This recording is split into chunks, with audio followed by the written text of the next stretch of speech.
It is Sunday. Hustle, and burn. Come on, man. What's up, guys? It's your boy out here, CJ the DJ, man. Today's episode is sponsored by a great company. I'm super excited about this partnership.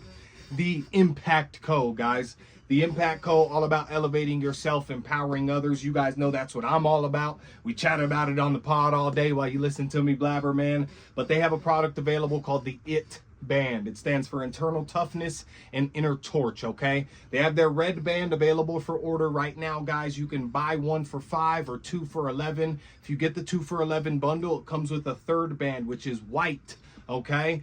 Each band stands for something different. So the red on the inside has resilience. The white on the inside has faith. So you buy 2, you get that third one free. It's basically a 3 for $11 deal, guys. And then you're able to give that other red band that you can get out to someone else to continue to pass their message along. I love the message. I love that daily reminder staying on your wrist. So go check out the Impact Company. The link will be in the description of this video. Great company. Very excited about the partnership, and they are today's sponsor. Let's get into it, man. Yo, what is up, everybody? It is your boy out here, CJ the DJ, coming to you live with a brand new episode of Hustle and Burn. As always, man, appreciate y'all tuning in. It is a beautiful Sunday outside.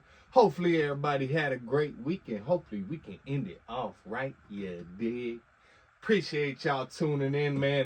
We gonna dive right into it today with the Not For Long League, you feel me? And the Miami Dolphins, ladies and gentlemen. Now, last week, here I am adding them to the lock of the week because, you know, they're playing the Indianapolis Colts. You know, it's Miami. I'm like, there's been a lot of chit-chat about Miami going on, a couple trades they done made. They're gonna come out, they're gonna do a little something. They're gonna at least be able to beat Daniel Jones and the Colts, right? Talk shit about them all off season and still picked them like a dummy.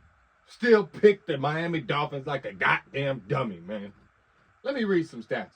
14 for 23, 114 yards, 1 touchdown, 2 interceptions, 1 lost fumble. That is Tua Tagovailoa's stats, ladies and gentlemen, for 4 quarters of football last weekend against the Indianapolis Colts. And so everybody been talking about why Arch Manning sat for 2 years down in Texas, and if he's so good, he should have been the starter already. I'm letting y'all know now. You are about to see why Arch Manning sat for 2 years behind Quentin Ewers in Texas. All right? It is about to be the Quentin Ewers era. It is time. It is time. I don't want to hear about no Zach Wilson. Zach Wilson, the same type of quarterback and player that I told y'all Kenny Pickett was. We've seen enough. We've seen you in multiple different offenses, brother. The Sam Darnold shit not going to happen for everybody. It's a wrap, my boy. Zach Wilson, it's a wrap. Miami, it's a wrap for Zach Wilson. It's Quentin Ewers time. It's Quentin Ewers time. I don't care if it's just week 1. The Miami Dolphins coming off the offseason that they had, again, all the chitter-chatter that they had, they're done, bro. They're done. Especially when they come out like this, yo. Like, I said back on episode 45. For y'all. It's open season in Miami, but especially if they come out flat. Especially if they come out flat is what I said. And boy, oh boy, did they come out flat. Tyreek is gone. Tyreek's out of there. Tyreek's out of there. That boy gonna be on the Chiefs here soon. Perfect storm for both of them, if you will. Chiefs got some injuries, some suspension issues. They struggling, you know what I mean? Tyreek obviously want to get out of Miami. A report came out this week that no teams have made calls inquiring into Tyreek Hill. Yeah, watch the Chiefs give up 2-3 picks for that. Yeah. Watch that. Tyreek's out of there. Tua Tagovailoa, he need to be benched. And again, it's Quinn Ewers' time in Miami. Not only that, but they traded Jonnu Smith, as we mentioned, as well as Jalen Ramsey to the Steelers in a trade just to kind of free up some cap space, whatever they were looking to do. Well, Jonnu Smith scored a mega touchdown to help seal the game last weekend for the Pittsburgh Steelers, okay? And then Jalen Ramsey made the game-winning game-winning stop and play of the game to knock the ball out of Garrett Wilson's hands on that big last hit at the end of the game last week. And so just to, you know, add more hurt to the wound, if you will, for the Miami Dolphins, the 2 guys that you got rid of are already making an impact, man. already making an impact on the team that you traded them to. And these are two guys that simply just wanted to be taken care of by your organization. Y'all didn't want to buy in. Maybe you should have. Maybe you should have. Who knows? But Miami is looking horrific, ladies and gentlemen. And as I said, in my opinion, you are about to see, or you should be seeing here soon, why Arch Manning sat behind Quinn Ewers in Texas for 2 years. Quinn Ewers ain't no joke.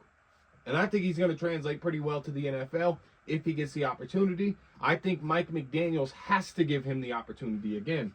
Zach Wilson, guys, we've seen him on the Jets. We've seen him on the Broncos. We've seen Zach Wilson play football at the end of the day. That's just the bottom line. So for Mike McDaniels, okay, he's about to get fired. That's the bottom line. He is about to get fired.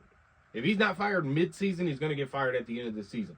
Unless they really do something to turn it around, or unless he finds a young quarterback that he can now convince the team he can rebuild around.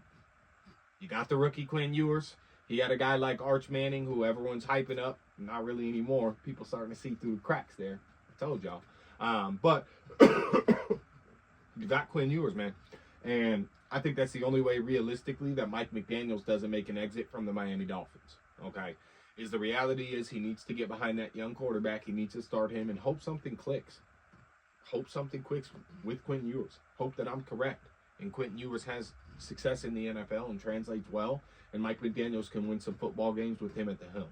Because the current situation is just not going to work out. And if you take Tyreek Hill out of the current situation, most definitely not going to work out. Okay? So I think we're about to see Quinn Ewers in the NFL. And we're going to see why Arch Manning sat behind him for 2 years. Just my opinion. All right? Now, let's get into the fantasy wrap of the week real quick, man. This fantasy wrap, guys, for you know, my 49ers fans, you feel me? They holding everyone back. They missing George Kittle and, of course, their $200 million man, Brock Purdy. Missing both of those guys for the next 3 to 4 weeks due to injuries. And the reason I'm bringing this up on the fantasy wrap of the week is just something for fantasy managers to keep an eye on, guys. If you have Christian McCaffrey, man, this to me does not bode well at all for Christian McCaffrey in this situation, to be in this situation, which is why I'm bringing it up to fantasy managers. They are going to put a heavier load on Christian McCaffrey. Okay. Hey, yo, pause. But that's just the reality. All right, that is going to happen, and we are going to see if this injury that he has is realistically healed in the way that he says. There's been speculation, obviously, behind him still being more injured than they're letting off, things like that. He hasn't been practicing consistently, things like that, guys. I'm just telling you, the 49ers are going to have to put a heavier load on Christian McCaffrey, okay? And I don't think that that's going to bode well for this injury that he has. And if he ruptures whatever's going on there again, Christian McCaffrey may have to retire, guys. So I'm just telling fantasy managers who do have Christian McCaffrey, guys, to keep an eye on that, because at the end of the day, for me, I don't think that his legs are going to hold up. I personally think it's time for Christian McCaffrey to retire. I think he should retire. He's done a lot. He's a great player. We all know that. He's gotten paid, of course. But I think when you have George Kittle go down, you got Mac Jones coming in to back up Brock Purdy. We've seen Mac Jones in New England for multiple years. You feel me? Like, again, these are guys we know who they are, right? Like, they are who we thought they were, right? Like, we know who these guys are, man. And so the 49ers are just inevitably going to have to lean on CMC more, whether it's runs every time, whether it's swings out of the backfield and him taking more hits, shit like that, guys. Players know his legs are hurting. Players definitely are going to be tackling lower on CMC. I'm telling you, keep an eye on the tackles on other players in comparison to him. They're going to be going after his legs. That's just the bottom line. And I just don't think you can trust CMC. So y'all better have something tucked in the cut. Maybe try and go pick up somebody in that situation, because I'm just telling you, I don't like CMC. I don't think he's going to hold up, and I think not only are Purdy and Kittle going to be out, but I think in the next few weeks we'll see CMC go down as well, and they'll kind of have their three-headed monster be on the sideline for the next few weeks. We'll just see. Just my opinion. Got to bring that up to my fantasy managers. You know what I'm saying? And for my fantasy managers, depending on kind of what your roster's looking like, things like that, how deep your league is, I would say, guys, keep an eye out for Russell Wilson today, okay, to have himself a game. I am picking against the Giants, as you will hear in the Juicy Parlay of the Week, but What I'm saying, guys, is last week Malik Neighbors obviously was throwing a tantrum on the sideline. Okay, it is his sophomore season. Brian Dable needs a good, consistent season to be winning. Okay, to keep his job, and that is just a reality. And with having a new quarterback, having kind of a new system being implemented, obviously it's still Brian Dable, but having a new system being implemented because of the new quarterback addition, because of the differences in playing styles, you got to feed your young wide receiver, man. You have to feed your young wide receiver. And for the Dallas Cowboys today, they really, have Deron Bland out. Obviously, that's their star cornerback that they just signed to one of the biggest cornerback contracts in the history of the NFL as soon as they traded away Micah Parsons. Stupid as fuck. But in my opinion, guys, again, I think be on the lookout this week, fantasy managers, if you need a quarterback, if your quarterbacks potentially have a bit of a tough matchup this week, look at going and picking up Russell Wilson, man. I'm telling you, I think this is going to be a high-scoring game. I'm betting the over. You will hear that in just a moment. I am betting the over on this game. I think Russell Wilson is going to throw 1 or 2 touchdowns today. I think Malik Neighbors is going to have a good day, but reports came out this week that the Giants have zero intention of making the move at quarterback from Russell Wilson to Jackson Dart. Obviously, things can change in a heartbeat in the not-for-long league. We all know that, right? But still, at the end of the day, man, I would be on the lookout for Russell Wilson to kind of step up today. He knows he has to. The pressure's on. Obviously, he knows this may be the last stop of his career, and you don't want to end up getting benched for the last stop of your career, right? Especially not for a rookie quarterback who's unproven like Jackson Dart or someone like Jameis Winston who's a proven goof, right? Like, you do not want to be benched by one of those two guys, like to get replaced by one of those two guys. So just be on the lookout for that, guys. I think Russ is going to have himself a pretty good game today. I do still think the Cowboys are going to edge out the Giants, but I think kind of, again, one of those perfect storm situations. Russ, you got to come out. The pressure's on. Obviously, in the public, they're saying that there's, zero intention of sitting Russell Wilson for Jackson Dart at this point in time. So Russ is most definitely their guy. That's kind of that confidence builder that the coach tries to give their quarterback, the organization tries to give their quarterback throughout the week when they may be struggling, right? Or they may be seeing things or questioning things like Russ might be at this point.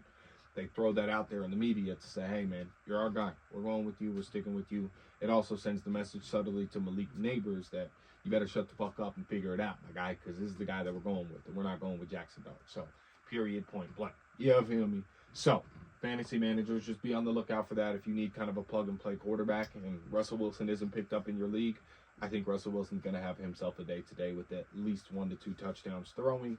And I think the Giants are going to make it a competitive game against the Cowboys. Cowboys are going to edge them out, but we shall see. I'm just telling y'all, man, that's what I think. I would keep a lookout for it, man, because Deron Bland is out today for the Dallas Cowboys.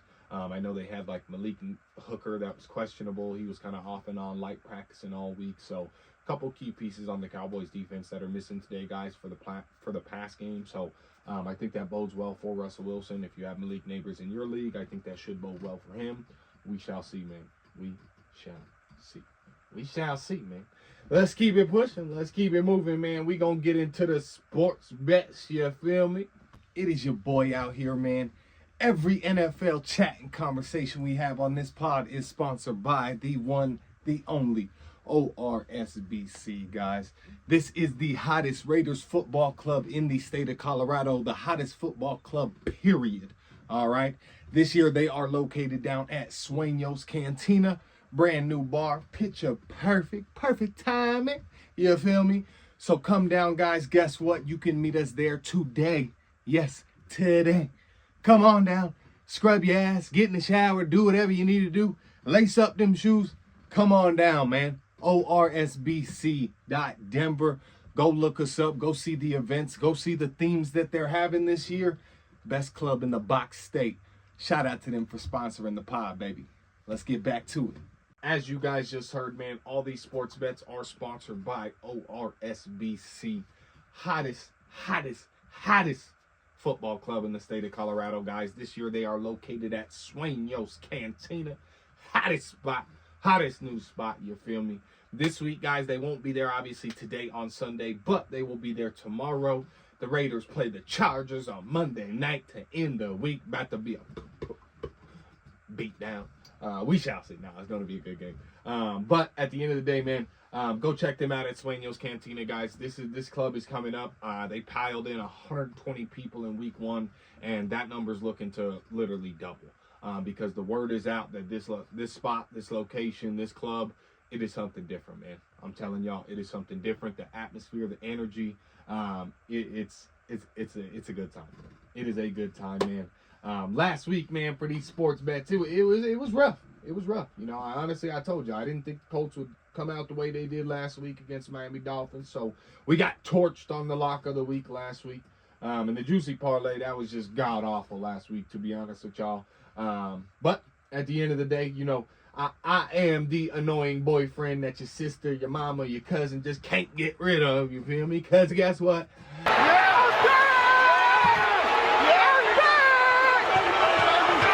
I'm back, baby, with the lock of the week this week for y'all, man.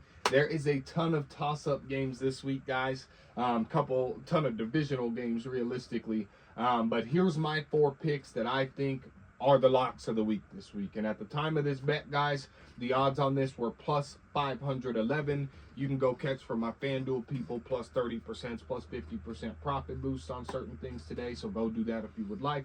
But at the time of the bet, guys, it was plus 511 for this lock of the week, guys. Leg 1, I got the Buffalo Bills over the New York Jets, guys. Obviously, the Jets look much improved, and it is a divisional game, so I think it is going to be a battle. But to me, if the Ravens couldn't stop the Bills' offense, there's no way the Jets are going to somehow shut them down.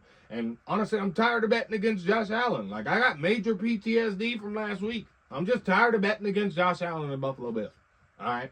So I got the Bills Mafia, man. Bills Mafia jumping through tables week 1 on the way to another victory. Not week 1, sorry, week 2 on the way to another victory, man. Leg 2, I should say, of this lock of the week this week, guys. I have the Steelers money line over the Seattle Seahawks. To me, you know, Seattle just didn't show me too much flair last week. The Steelers, to me, showed that they have a great offense. The defense needs some work, but, you know, what better week for a defense to get some work than versus Sam Darnold versus no real star wide receiver or running backs at all. A first-time head coach trying to gel with these guys, you feel me? So I think Mike Tomlin and them coming in to flex their expertise today, and the Steelers getting the W versus Seattle, man, okay? Leg number 3, all right? We went against them last week, all right, and it didn't work out, but God damn it, I'm going to do it again. I'm going to do it again.